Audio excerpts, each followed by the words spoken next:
បាទជំរាបសួរពុកម៉ែបងប្អូនជាទីគោរពនិងជាទីរាប់អានថ្ងៃនេះផ្ដោតទៅលើការជំរុះផ្លែជាកត្តាផ្សេងមូលហេតុអីបានក្នុងពេលនេះផ្លែមានអាយុប្រហែលជាង40-50ថ្ងៃហើយនៅតែមានការជំរុះបងប្អូនទាំងអស់គ្នារាល់ពេលដែលក្តៅខ្លាំងទុរេនមាននៅក្នុងអំឡុងពេលនេះគឺទុរេនយើងជាទូទៅគឺមានអាយុប្រហែលជាង35ថ្ងៃមកឡើងហើយយើងនិយាយថាចឹងអ្នកខ្លះក៏ឡើងមកដល់50តែអ្វីដែលសំខាន់នោះគឺថាជ្រុះផ្លែច្រើនកត្តាជ្រុះផ្លែទី1នៅក្នុងវ័យនេះវាអាចតេតិនជាមួយនឹងការហើបត្រួយប៉ុន្តែវាអត់ហើបទេប៉ុន្តែវានៅតែជ្រុះអញ្ចឹងបងប្អូនអរគ្នាត្រូវជ្រាបថាខែ4ជារៀងរាល់ឆ្នាំគឺតែតែមានកម្ដៅកើនឡើងអញ្ចឹងបងប្អូនគួរមានការ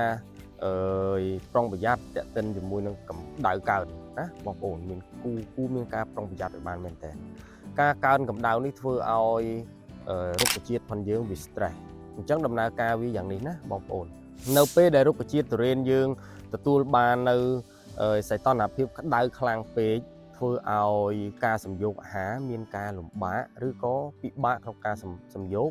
រុន stomach គេហៅថា stomach close មានការបិទពិបាកក្នុងការធ្វើ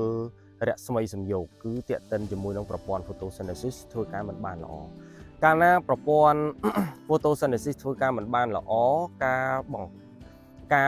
កើតឬក៏ចម្អិនអាហារទាក់ទិននឹងបណ្ដុំវីតាមីន ATP ដែលជាអ្នករុញច្រានឬក៏បំបែកទៅជាវីតាមីនក្លូកូសមកឲ្យផ្លែទទួលបានវីតាមីនមិនពេញលេញមានន័យថាវីតាមីនទទួលបានមិនគ្រប់គ្រាន់ក៏ដោយសារតែកម្ដៅខ្លាំងធ្វើឲ្យ stomach បិទប្រព័ន្ធ photosynthesis សំយោគមិនបានល្អអញ្ចឹងបងប្អូនប្រកាសជាឆ្ងល់ថាយើងដាក់ជីបាញ់ថ្នាំដែរហេតុអីបានទៅជាយ៉ាងហ្នឹងបងប្អូនការឧបត្ថម្ភរបស់យើងទៅលើដំណាំគឺមានន័យថានេះគឺជាការឧបត្ថម្ភពីយើងប៉ុន្តែរុក្ខជាតិទៅវិញទេដែលជាអ្នកចាត់ចែងរឿងរ៉ាវទាំងអស់នេះប្រសិនបើបញ្ហាទាំងអស់នេះមិនបានដោះស្រាយហើយយើងបានតែផ្គត់ផ្គង់ជីថ្នាំទៅឲ្យវាទេបងប្អូនច្បាស់ណាស់បងប្អូននៅតែជួបបញ្ហាអញ្ចឹងខ្ញុំនិយាយត្រង់ចំណុចនេះគឺជាដំណោះស្រាយនៅពេលដែលអាកាសធាតុក្តៅខ្លាំងធ្វើឲ្យប្រព័ន្ធឫសបងប្អូន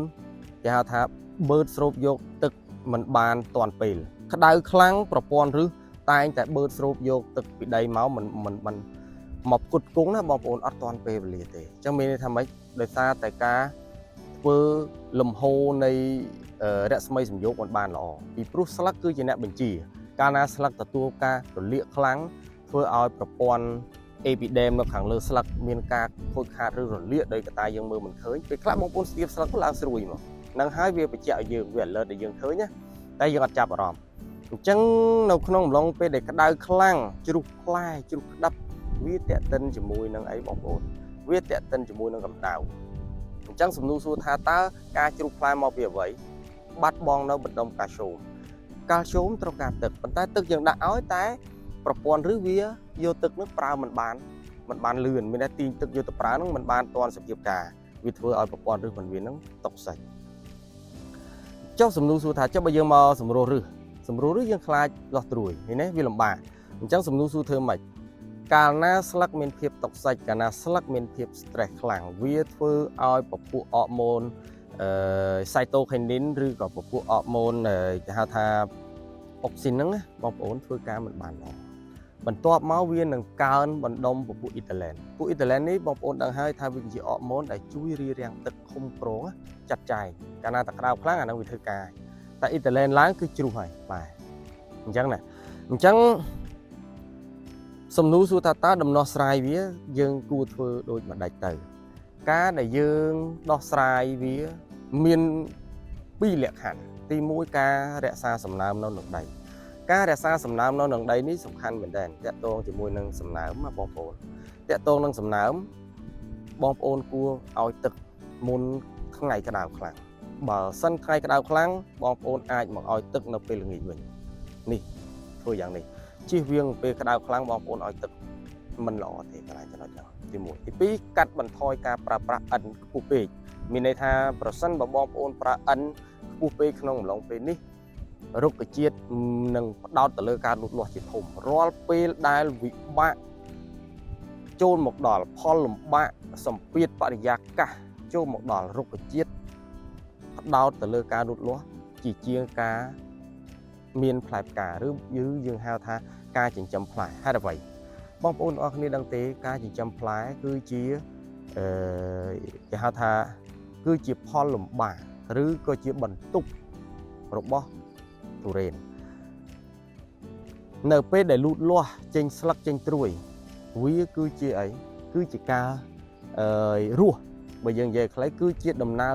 ជីវិតក្នុងការរស់ប៉ុន្តែការចិញ្ចឹមផ្លែមិនមែនទេណាបងប្អូនការចិញ្ចឹមផ្លែជាបន្ទុកដល់ពេលលាស់ត្រួយគឺជាដំណើរការនៃការរស់អញ្ចឹងដល់ពេលដែលក្តៅខ្លាំងមានការលំបាកក្នុងការរស់ហើយមានបន្ទុកនៅលើដើមវាច្បាស់ណាស់បងប្អូនវាមិនចង់នេះទេវាមិនចង់ចិញ្ចឹមផ្លែទេវាត្រូវការទម្លាក់ផ្លែបត់រំដោះបន្ទុកចោលដើម្បីរស់អញ្ចឹងហើយបានជាពេលហ្នឹងយើងឃើញថាមានការហើបត្រួយហើបអីជាកត្តាផ្សេងដែលធ្វើឲ្យជំផ្លែជាក្តៅពីហ្នឹងអាហ្នឹងទី1ទី2បងប្អូនគួរប្រើបណ្ដុំនៃពពួកការ48បាទនៅក្នុងហ្នឹងមានពពួកអាស៊ូតជាភាគរយតិចផូស្វ័រតិចប៉ុន្តែបណ្ដុំប៉ូតាស្យូមខ្ពស់ដែលជួយធ្វើឲ្យអុកស៊ីនមានដំណើរការបានល្អកាត់បន្ថយជម្រុះបូកជាមួយនឹងកាំស៊ីនបូដែលមានពពួកកាល់ស្យូមបឺរ៉ុននៅក្នុងហ្នឹងដែលជាកាល់ស្យូមមានដំណើរការលឿនណាបងប្អូនកាល់ស្យូមនេះគឺជាកាល់ស្យូមអុកស៊ីតវាដំណើរការបានលឿននៅក្នុងsecondary deficiency នៃលំហូរតងការក្តាប់តំណាំបងប្អូននៅក្នុងវ័យនេះអញ្ចឹងអ្វីដែលជាដំណោះស្រាយក្នុងពេលនេះគឺបងប្អូនគួរមានការជួយគេហៅថាដំឡើងឬក៏ចាត់ចែងទៅលើសមត្ថភាពស្លឹកធម្មតាកម្ដៅវាប្រកាសជាក្របពីខាងលើអញ្ចឹងសមត្ថភាពស្លឹកបងប្អូនវានឹងមានការថយចុះបងប្អូនគួរមានការសម្រួលទៅដល់ប្រព័ន្ធស្លឹកដែលខ្ញុំហៅថាសម្រួលស្លឹកអញ្ចឹងប្រសិនបើបងប្អូនចង់ដឹងតេតិនជាមួយនឹងការសម្រួលស្លឹករំដោះ stress ភាពតុកសិចលើស្លឹកបងប្អូនទំនាក់ទំនងមកកាន់ក្រុមការងាររបស់ខ្ញុំហើយយើងនឹងមានផលិតផលជីថ្នាំកសិកម្មដើម្បីផ្គត់ផ្គង់ឲ្យចំគោលដៅនៅក្នុងអំឡុងពេលដែលបងប្អូនកំពុងជួបហានិភ័យអញ្ចឹងខ្ញុំមានតែប៉ុណ្្នឹងទេហើយនេះអរគុណបងប្អូនសង្ឃឹមថាពុកម៉ែបងប្អូនទាំងអស់គ្នានឹងទទួលបានចំណេះដឹងបន្ថែមជំរាបលាកសិកម្មមហាសាលចំណាយតិចចំណេញច្រើនកើនទិន្នផលនិងងាយស្រួលក្នុងការប្រើប្រាស់